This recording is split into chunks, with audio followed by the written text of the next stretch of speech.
top. And a lot of times we do these classes, patients come up to us afterward and say, hey, my friend Johnny down the street has, hurt back, or my aunt and uncle have sinus allergy problems, or something that we talked about, or that we may not have talked about. And you say, how would they know if they could benefit from chiropractic? Well, we don't know unless we do a very thorough consultation, examination, possibly x-rays, just like we did for you guys. Okay? So what we'll do is, anybody that you put down on this list tonight, with their name and their phone number, is we're going to do their evaluation and their consultation, their x-rays, and sit down with them and do a complete report of findings at no charge. Absolutely free. Okay? There's only 2 stipulations. The first one is that they have to have their name on the paper tonight. Actually 3. They have to have their name on the paper tonight. You have to tell them that you put their name on there. Okay, because I'm going to call them later in the week and say, hey, Lynn told me that she would like for you to come get checked out. It's no charge. What time can we set you up for? So they don't think I'm some crazy guy just calling out of the blue. Just make sure you tell them so that they know I'm going to be calling them. Okay? Now, a lot of times patients ask about our mother board or our children's board up there. Why in the world would a child need to be adjusted?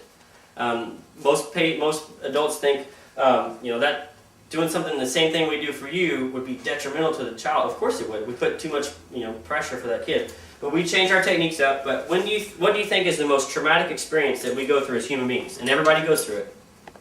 Birth. You named it.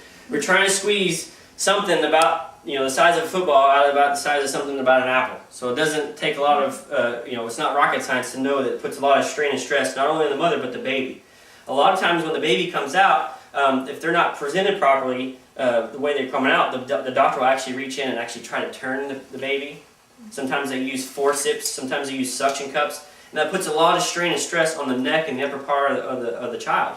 Okay? And even now they do C-sections that still puts a lot of pressure, because guess what? They get halfway through the birthing process, they're getting squeezed out this way, and then guess what? Somebody yanks them back out the other way. Okay? So kids don't walk into your bedroom at night, 3-year-old, 4-year-olds don't say, Mommy, Daddy, my back hurts. I picked up my stuffed animal and it hurts. They don't have the aches and pains like we have because they haven't had their problems for 10 or 15, 20 years even, sometimes longer. Their nervous systems are still developing to the point where they don't have the aches and pains. They have other neurological signs and symptoms like asthma, chronic colic. We see ear infections in toddlers. We see chronic infections. We see bedwetting for older kids. We see hyperactivity disorder in kids. We see allergies. Lots of these different problems that kids have is not just because their immune system is weak, even though that's a main portion, but also because there's nerves that feed into the organs and tissues of our bodies. The nerves in the upper part of the neck feed into your head and into your face, your ears, your nose, and throat. If there's pressure there, it's going to affect your allergies. It's going to affect your sinuses, your ears, earaches. There's nerves that feed in here to your stomach. We see colic. As a matter of fact, I have a 9-month-old right now that came in spitting up 30 and 40 times a day. And over a period of a couple months, she's down to once a day, maybe. And the parents had to actually replace all the carpet in their house because the baby was sitting up on our carpet all the time. They put hardwood floors in. Now, is that the solution? Have this baby start taking the medicine? As a matter of fact, she was taking Pepsid AC, and she was actually taking Acifex, 2 different medications that they tried on this infant at 6 months old. Now, was it because she didn't, she had too much acid in her stomach? Probably not, because after a few adjustments here, she's starting to do a whole lot better.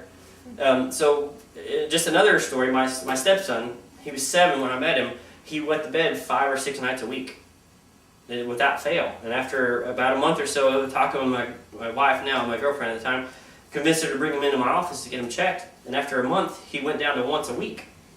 And now, 3-4 years later, after I started seeing him, he doesn't wet the bed anymore.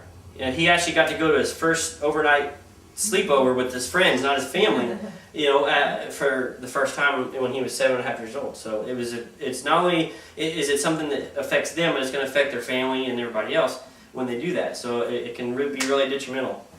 So I encourage you to get your kids checked, your friends, your family members, coworkers, whoever you want to put on there. Just put their name on the list tonight. We also have our promotion too, so that'll go through the end of the week too. But this one, the only stipulation is, other stipulations, they have to make their appointment within the next 2 weeks. Because we do these health classes for all of our new patients every 2 weeks. So the next new crop will be coming in. And so we like to get them in and get them checked out before we get too busy. Okay? Does anybody have any questions?